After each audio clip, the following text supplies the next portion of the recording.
Now I am joined, and I have the pleasure for one of the first times in my career to interview an inventor, someone who invented something that you all appreciate and love every Sunday while you're watching the game. Please welcome to the Keith Sims Show, Alan Amron.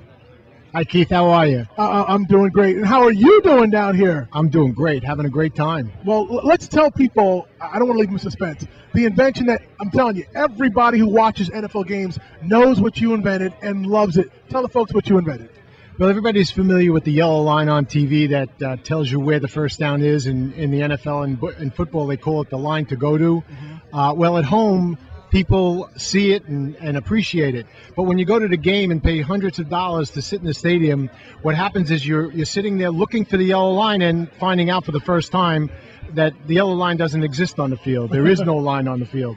And what we did was we invented a way of projecting a 6-inch YAG green laser line across the field, so everybody in the stadium, everybody at home, the coaches, the players, the officials, everyone can see it, and the officials control it up and down the field.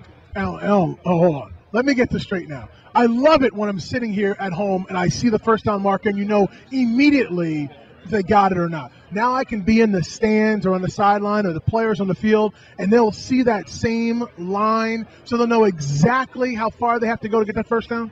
That's right, and what I've interviewed some players, defensive players, offensive players, coaches, walking around the media center here, and I've recorded them telling me, and they said it was okay to record them, that they all think it's a no-brainer. It's great for the offense. They know where they're going. It's great for the defense. They know how to defend, and the coaches says it's great for the strategic game itself to know what they're doing and how they're doing it. Alan, I can tell you as a former offensive lineman who spent 11 years in the NFL trenches, I love the idea.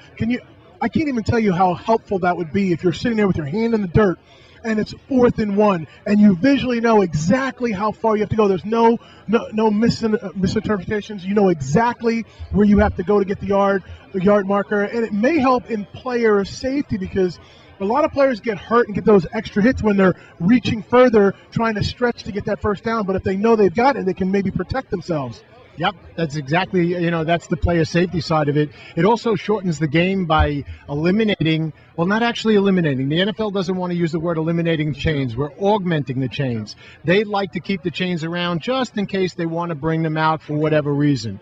But also by not having to bring out the chains every time you have to measure for a first down, which we estimate is approximately 3 minutes per game, that shortens the game by whatever that time is. They don't have to bring it out. And that helps the networks bringing lead-ins from the game to another show and things like that. So where are you right now, Alan, on getting this point implemented? Have they gotten to the point where at least they'll test it in preseason? Or are you still trying to sell the NFL on the idea?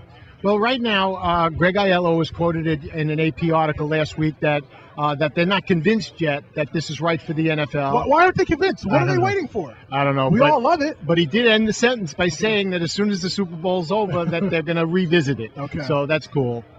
Well, that's great. I've talked to different people around here. I know you told me about the idea a couple days ago. We had Mike Westhoff on, the special team coach, 30 years in the league.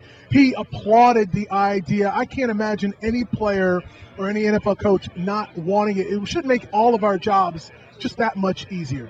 Right, and fan experience is number one at the NFL now. So just for that, just for the fan experience. I was told yesterday that Jerry Jones put up that big screen TV. That's a 20-yard line size TV, all because of fan experience. And if we could have that line, because you could see the line on that big fan experience screen. If he could have it on the field, it would be much better. Now, I know everyone's going to worry. It's just going to be a straight yellow line. It's not going to be something where there's words or heaven forbid, any kind of advertising or logos on it. It'll just be a pure line. Is that correct? That's correct. As a matter of fact, the NFL said they did not want to put any words in it or any, no fancy graphics, just the line itself. Not even going to do I don't know if we are or not, but the NFL doesn't want to do the line of scrimmage. They just want to do the line to go to.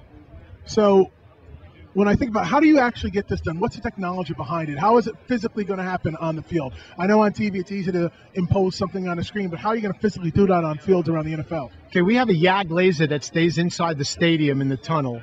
And with fiber optic cables like you have on the cell phones, on phone systems that are very small and thin, it delivers the YAG laser from the tunnel to the flag set. And the chain gang move it up and down the field, and the referees turn them on and off. Mm-hmm. It's very safe because it's totally controlled. It's low to the ground. It's aimed at the ground.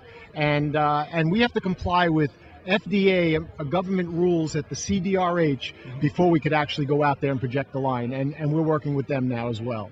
Are there any issues, Alan, with this working in weather? You've got, especially in playoff time, you've got really some cold weather games. Is it affected by rain, snow, or temperature?